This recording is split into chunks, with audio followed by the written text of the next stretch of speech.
ಅಹಮದಾಬಾದ್ನ ಮೇಘಾನಿ ನಗರದಲ್ಲಿ ಸ್ಮಶಾನ ಮೌನ ಆವರಿಸಿದೆ. ಎನ್ಡಿಆರ್ಎಫ್ ಟೀಮ್ನಿಂದ ಈಗ ವಿಮಾನದ ಅವಶೇಷಗಳ ತೆರವು ಕಾರ್ಯಾಚರಣೆ ಆಗ್ತಿದೆ. ತೆರವು ಕಾರ್ಯಾಚರಣೆ ವೇಳೆ ಎರಡನೆಯ ಬ್ಲಾಕ್ ಬಾಕ್ಸ್ ಈಗ ಪತ್ತೆಯಾಗಿದೆ.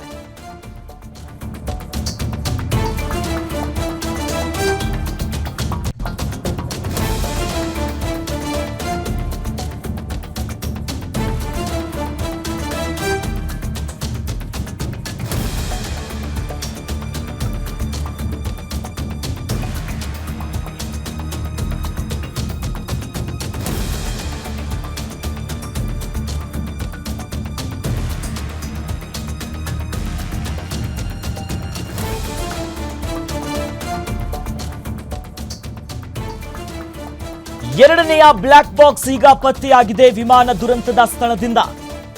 ಈಗ ಮತ್ತೊಂದು ಬ್ಲಾಕ್ ಬಾಕ್ಸ್ ನಿಂದ ಹೊರಬರುತ್ತಾ ದುರಂತದ ಸತ್ಯ. ದುರಂತ ನಡೆದ ಸ್ಥಳದಲ್ಲಿ ಮುಂದುವರೆದಿದೆ ತನಿಖೆ, ಶೋಧ ಕಾರ್ಯಗಳು. ದುರಂತ ಸ್ಥಳದಲ್ಲಿ 9ಕ್ಕೂ ಹೆಚ್ಚು ತಂಡಗಳಿಂದ ತನಿಖೆ ಆಗ್ತಿದೆ.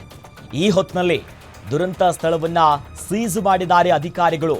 ಕಂಪ್ಲೀಟ್ ಅಲ್ಲಿ ಸೀಸ್ ಮಾಡಿ ಎಲ್ಲ ತನಿಖೆಗಳು ಸಾಗ್ತಾ ಇದೆ, ಪರಿಶೀಲನೆ ಮಾಡ್ತಿದ್ದಾರೆ. ಈ ಸಂದರ್ಭದಲ್ಲಿ ಎರಡನೆಯ ಬ್ಲಾಕ್ ಬಾಕ್ಸ್ ಕೂಡ ಪತ್ತೆಯಾಗಿದೆ.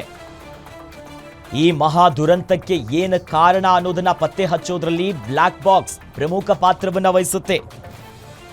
ಫ್ಲೈಟ್ ಡೇಟಾ ರೆಕಾರ್ಡರ್ ಇರಬಹುದು, ಕಾಕ್ಪಿಟ್ ನಲ್ಲಾಗಿರುವಂತಹ ಕಾನ್ವರ್ಸೇಷನ್ ಏನು, ಪೈಲಟ್ ಏನು ಮಾತನಾಡಿದ್ರು, ಯಾವ್ಯಾವ ತಾಂತ್ರಿಕ ಸಮಸ್ಯೆಗೆ ಈಡಾಯಿತು ಅನ್ನುವಂಥ ಕಂಪ್ಲೀಟ್ ಮಾಹಿತಿ ಇಂಚಿಂಚನ್ನ ಬ್ಲಾಕ್ ಬಾಕ್ಸ್ ಹೊತ್ತಿರುತ್ತೆ.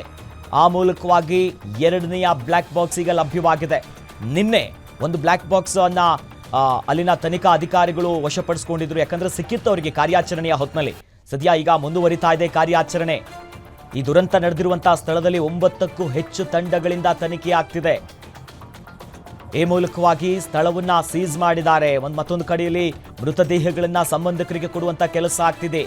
DNA ಸ್ಯಾಂಪಲ್ ಅನ್ನ ಪಡ್ಕೊಂಡು ಅದನ್ನ ಟೆಸ್ಟ್ ಮಾಡಿ ಕಳಬರಗಳನ್ನ ಕುಟುಂಬಕ್ಕೆ ನೀಡ್ತಿದ್ದಾರೆ. ಅದರ ನಡುವೆ ಕಂಪ್ಲೀಟ್ ಸ್ಮಶಾನ ಮೌನ ಇದೆ.